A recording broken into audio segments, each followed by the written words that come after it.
Hi everyone, today we're going to continue our discussion of organic molecules. In the first video we discussed carbohydrates and lipids. Today we're going to cover the second two organic molecules, which are the proteins, which are some of probably your favorite things to eat because you have steak, lobster, dairy products, chicken fingers, and then we'll tell you about the nucleic acids. So proteins are probably the most structurally and functionally diverse group. So they do many different things in your body.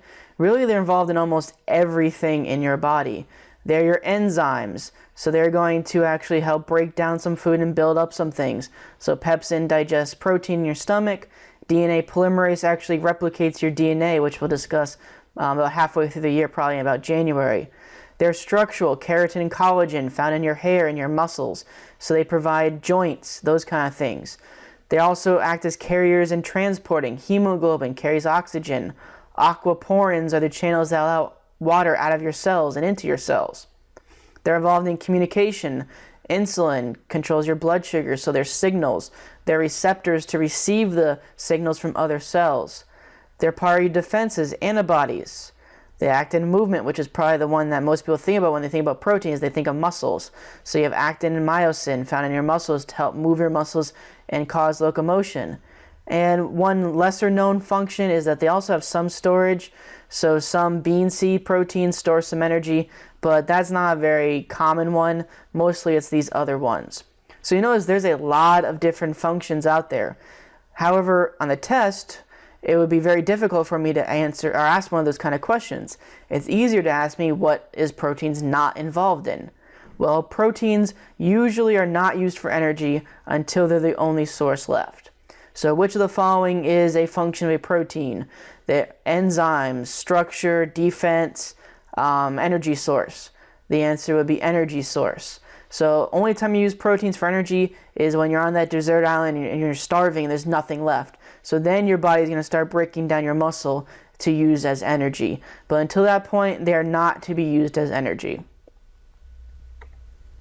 So what's the structure of a protein?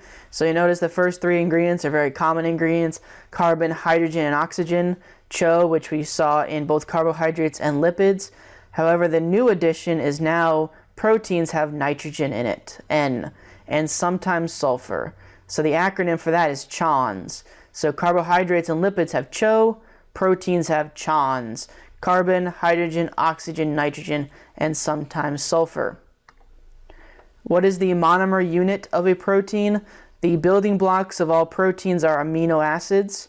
There's actually 20 different amino acids out there. You don't need to remember all 20 different names. You don't even need to remember there's 20, but just for information, there's 20 different amino acids out there. So these amino acids form the polymer unit, which we call a polypeptide. These polypeptides are actually proteins. So sometimes a protein has multiple polypeptides. Like in this case, you can see there's 4 different chains of polypeptides that form this hemoglobin protein. Sometimes it could just be one polypeptide that forms a protein. But polypeptide, this peptide means protein, poly means many, so they're equivalent to each other. So polypeptide and protein are, for your purposes, the same thing. So proteins, as I said, could be one or more of these chains folded together.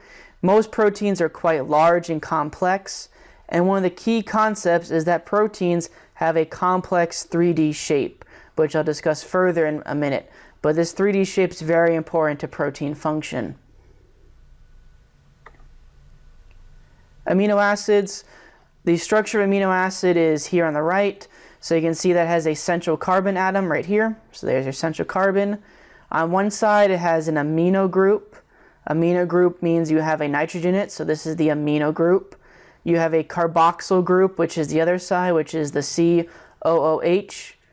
And then then you have a hydrogen on one side, and the last side is the R group, or replacement group. The R group is what makes each of the different amino acids different. So all 20 amino acids have an amino group and a carboxyl group. What makes them different is this R group, or this replacement group. Some just have another H there. Some can have these massive chains, which I'll show you in class. but you don't need to know that all the different ones. You just need to know that this R group is what makes each amino acid different from each other. And this is what actually confers this unique properties. So amino acid with a certain R group will act very differently and form a very different structure and have a very different function than an R group, or than a different amino acid with a different R group. So each amino acid basically is like 20 different letters of an alphabet. The order of the amino acids determines your proteins, just like the order of the alphabet, or the letters of the alphabet, determines the word of it. And you can see, where do they get the name amino acid from? The amino group is the NH2. The acid is this carboxyl group. So look at that, an amino acid. The function of proteins is very important on its, or it depends on its structure really. So if the structure is improper or incorrect, the protein will actually not work. So all proteins have a 3D structure, so they're twisted, they're folded, they're coiled, and if one little part is in the wrong place, it's very possible that the protein might not work at all. You can see an example of that is, here's pepsin, which is an enzyme that digests protein in your stomach. Notice that there's a pocket here. Well, this pocket perfectly fits a protein that it's going to digest. So if this pocket is the wrong shape, because one of these amino acids is in the wrong spot, it cannot fit perfectly and the enzyme won't work and you won't be able to digest protein. So that steak, when you eat it, you can't break it down and it'll just come out the other end and you don't actually get any nutrients from it, which is obviously bad. The final group of macromolecule that you need to know are the nucleic acids. So nucleic acids are made up of nucleotides. So nucleotides are the monomer unit of nucleic acids. There's 3 parts of a nucleotide. You have a phosphate group, you have a sugar, and you have a nitrogenous or nitrogen base. So you can see this entire thing down here is the nucleotide. So here's your phosphate, here's your sugar, and here's your nitrogen base. So this is a nucleotide. You attach them to each other, make a big long chain, and that's what forms the nucleic acid.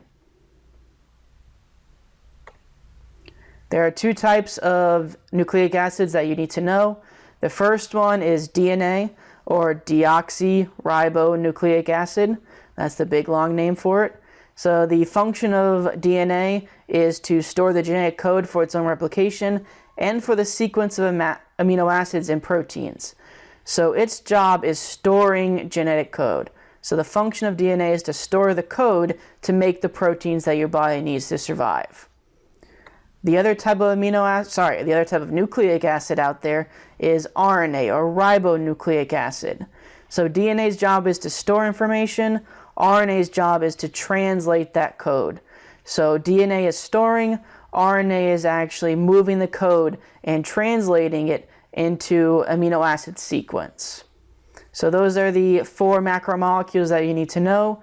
You need to know the function structure of carbohydrates, of lipids, of proteins, and of nucleic acids. And as usual, please make sure to have your notes in class and have any questions or any confusions about this video. See you later.